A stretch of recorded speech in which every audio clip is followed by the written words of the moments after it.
Good morning, good afternoon, and good evening, ladies and gentlemen. My name is Bazil. Welcome to Community Interview. I have no idea what to call this series, so we're going to call it that for now. I am joined by a special guest, Mr. Cryy. How's it going? Hey, how's it going, man? Good. I love your voice, by the way. It's deep and soothing. Thank you, thank you. Have you ever considered reading like children's books and then making lots of money off of it, kind of like Morgan Freeman does? Haven't considered that, but I've got a lot of requests to do an anime over voice for that. So, you know, I can definitely see that happening. But we're gonna be talking about Gigantic, and you were able to play the one of the stress tests, or a few of them, I should say, a yep. while back, and you made a first impressions video on it. And watching it, it was a lot more concise and kind of very very well thought out feedback. So I was like, okay, so that's cool. So I watched a lot of your other videos, just hmm on other stuff that you've done, and you seem to kind of like do a lot of kind of prep work before each of your videos. Kind of talk me through the process of what you did for Gigantic. So usually when it comes to a first impressions video, depending on the game or how long the beta or stress test was for, I'll spend a few hours in it or a few days, gather a lot of information, usually write it down or type it up in Notepad, and then as I start breaking it down into parts like the graphics, the gameplay, the pros, cons.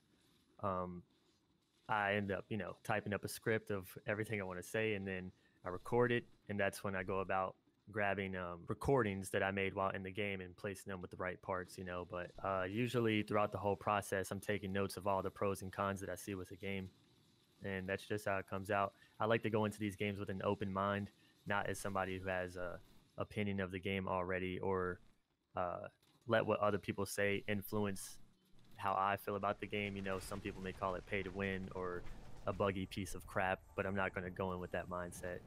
It's all about a first impression. So I like to give people, what they would expect with their first few hours or a week into the game. What were you mostly looking for as you were kind of writing down your thoughts and kind of finalizing your script? Well, when it comes to MOBAs, I'm actually into MMORPGs, so it's very hard for a MOBA to even catch my attention to want to give it a try. I've played a ton of them. It's just I haven't stuck around. But Master X Master, which is a recent one, and Gigantic, both had my interest. It was the aesthetics in Gigantic that took me there. So as I was in the game, the way I was able to put together so much information was because it was just that different. It wasn't like your typical MOBA where it's just like, oh, well, we have towers here. Am I telling the viewer anything new? But with Gigantic, it's a game I really found cool. So almost every little feature in there, kind of sparked an interest in me. And so I like to share it with the viewers to hopefully convince them to give it a try too, even if they're not into MOBAs. That speaks a lot about the game in general. Is you're more of a MMO style player, and hmm like you said, MOBAs don't really catch your attention because it's a lot of the same: three lanes, heroes, fight, towers, blah blah blah. Yep. So, what exactly kind of piqued your interest other than the aesthetics? Because I think that's like everyone's kind of first kind of thing that kind of catches them is the game's is just really pretty. But Right. other than that, and like, what kind of drew you from your kind of MMO comfortable seat to sit in more of a MOBA seat, if you were? Well, usually when I play a MOBA, the feeling I kind of get is like it's stiff. You're like kind of stuck to a certain way you can control your character and move. But with Gigantic, I mean, it really doesn't feel like a MOBA. It's so action packed and the movement is so free. And then from what I've experienced, because, I wasn't playing with a team, all my friends didn't get keys and stuff, but it seems like it allows the player a lot of freedom and it doesn't have your typical tower in like the typical MOBA features. The way that they have the guardians, how they come out, it makes the game seem very action packed. It's kind of weird. It's like an adventure within just one match. And, I would never have really seen this as a MOBA, even though technically that's what it is. But that's what kept me around, the way that they have the guardians, and the way they speak to you, just everything they put into this game, even the design of the arena, the little mobs you place around the maps, like the dragons or, whatever guards the little Okay. turrets, Yeah. pretty Yeah. much the Yeah. turrets. Yeah, it's very interesting how they did all that, and that's what drew me in. Now, obviously, there's some similarities to Gigantic and say like a MMO kind of PvP style gameplay. Right. Was that maybe why you felt a little bit more comfortable in Gigantic rather than a top-down kind of three-lane MOBA? Yeah, probably. And also lately, I've been playing a lot of action combat MMORPGs, and this was very actiony. It wasn't like, oh, let me click right there and send down an attack, like League of Legends or Dota. Right. So that's also what drew me in. And then, I guess the first hero that I chose was a really good choice, which was Trip. I usually play rogues, and That was the choice. yeah, the feeling of playing Trip was amazing, just how fast she was. And to be honest, I used to really suck at MOBAs, but within my first match to like my last match, I was just whooping everybody on Trip as if I've been playing Gigantic for quite some time. So I don't know, I felt very at home with this game. So, kind of going to your kind of role as an assassin player, that kind of thing. What about Trip? Like, really kind of pulled you in? Was it just more of like the fluid combat in general, or was there something about that particular hero that just like, man, I really love this hero? First, it was definitely how fast her attacks were, but I usually play rogues in games. I'm either playing a rogue or I'm playing a warrior with a great sword. So when I got to find out some of her skills, how she can go stealth, and also just the combo where she knocks people up in the air, that's really what got me addicted. I was just finishing off so many people with that attack. And like I said, the game seemed to offer a lot of freedom, and I don't know if that's kind of the goal where they want people to go their separate ways, but with her and being able to stealth, it's kind of like I can go off and do what I want without ruining the match for friends or my team, Right. because nobody can see me. And I wasn't able to communicate with players. I don't know if it's because they didn't have a chat system or comms, but since I'm already solo, I don't know the guys I'm playing with. Trip allowed for that solo play to stealth around and go pick off players who are alone. So Right. very much my style. Okay, cool, cool. And just kind of for future reference to our listeners, there will be a chat system implemented in the game. It was there for a while, but they kind of removed it because it broke a few things.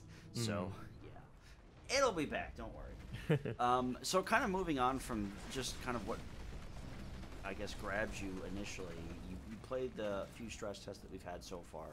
Yep. In terms of a competitive game, because MMOs are competitive, whether people want to believe it or not. WoW still has competitive arena, that kind of stuff. Where do you see Gigantic kind of fitting in?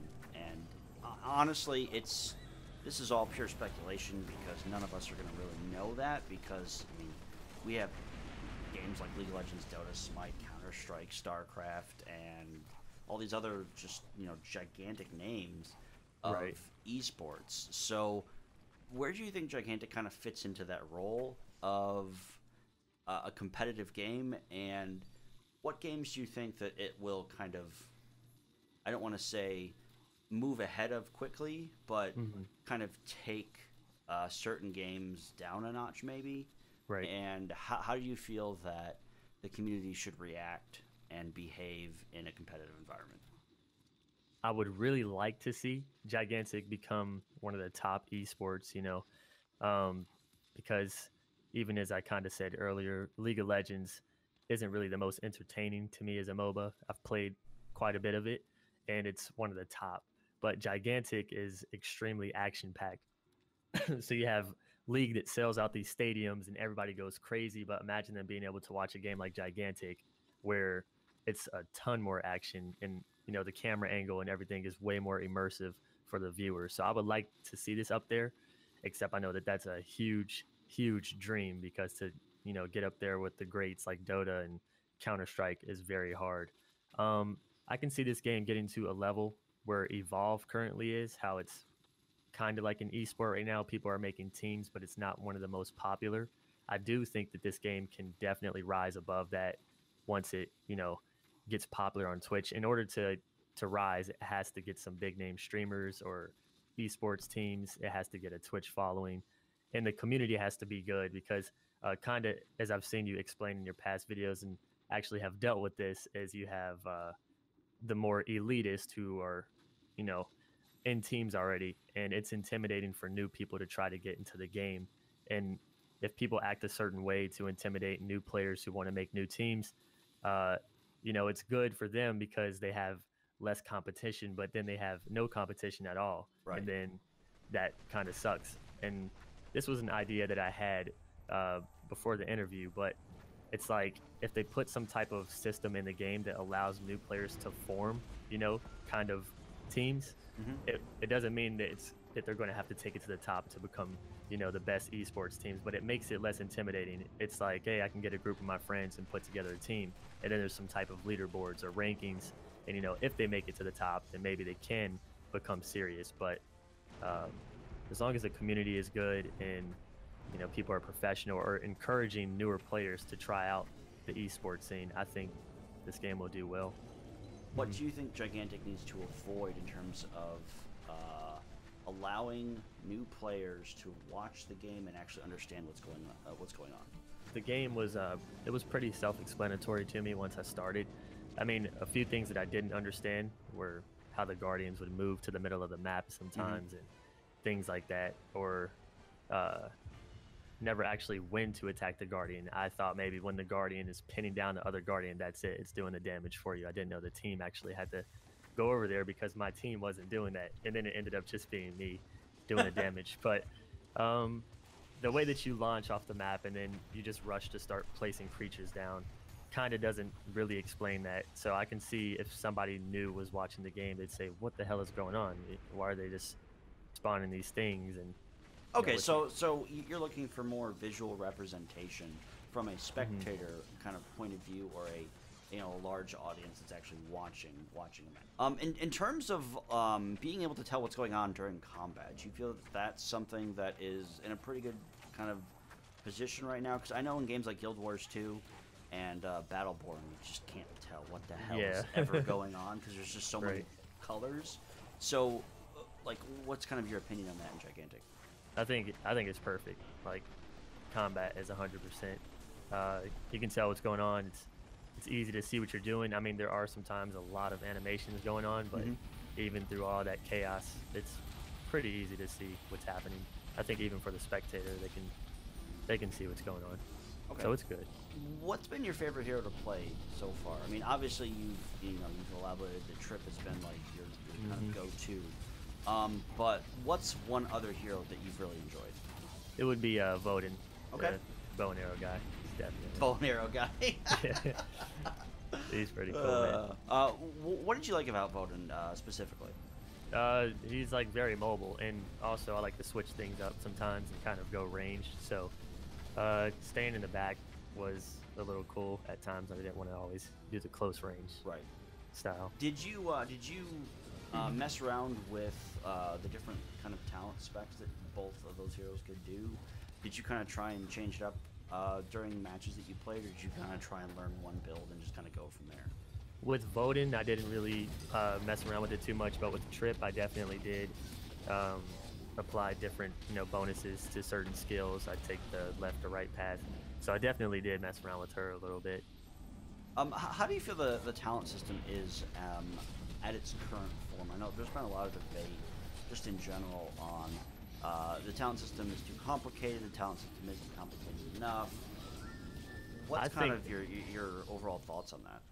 I came in and I found it um, really cool. It's not like the most simple thing because you have to put some thought whether this is worth taking over the other, but it wasn't complicated, and I kind of like how fast they're able to level these talents up. So I was perfectly fine with the talent system. I think it's really good. Is there anything that you want to see implemented in the talent system and maybe remove, despite liking it? Nope, I think it was fine. Fair enough. Yep. Well, that's pretty much all I got for you, bud. I just kind of wanted to give your kind of overall thoughts in a little bit more detail from your first impressions video. For those of you who don't know, you can follow Mr. Cryy at Twitter. It's at loading Cryy. Is it Cryy or Cray? No, it's Cry. Okay, it's Just Cryy. two Y's. All right, so the word loading and then Cryy, Cryy. You also have a website, loadingcry.com. Yep. Is your YouTube just /loadingcry, I assume? The YouTube is a little bit different because I made the URL before the whole Cry thing, so Ah, kind of stuck with it. Um, they can just if you just search up Cry with 2 Y's, you guys can find me. cool. Before we go, anything that you want to plug? Any projects you're working on? Any cool videos that you're in the process of doing? Just as we spoke about earlier, I made a first impression, so I've definitely played the game a little bit more after that and have a better understanding, such as are there different types of maps? I said that in the impressions, it would be awesome, and now I know that there are. So if you guys are new to Gigantic or would like to show somebody the game from the view of somebody who's new to it, you can check that out. And then also, as he stated, my website, this interview will be on there if you guys want to check that out. And that's pretty much it. Awesome, man. Well, I appreciate your time, and look forward to talking to you again once we get some more information from Gamescom and then PAX Prime. Hopefully, we'll see a release date on one of those two conventions. My money's on PAX Prime just because, but who knows? Maybe they'll surprise us and do Gamescom release date. I can see that, yeah. Who knows? Who knows? I hope so, man. Yeah, yeah. But thank you again for your time, buddy. And as always, guys, have a great afternoon, morning, and or evening. We'll see you guys next time.